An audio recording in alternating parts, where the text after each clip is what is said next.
Alright, laptop came in. It has an SSD in it, but that SSD seems to be failing, so we're going to put one of these in there.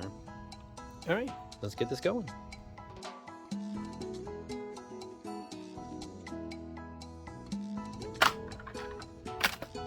Removing the old drive.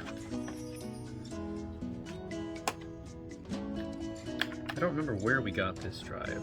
It's a rather different brand that I'm not super familiar with, but it started to give us some issues, so we're just swapping it out. That can reside in there, and we have an m.2 bay in this guy, so we're just going to go ahead and seal this one back up.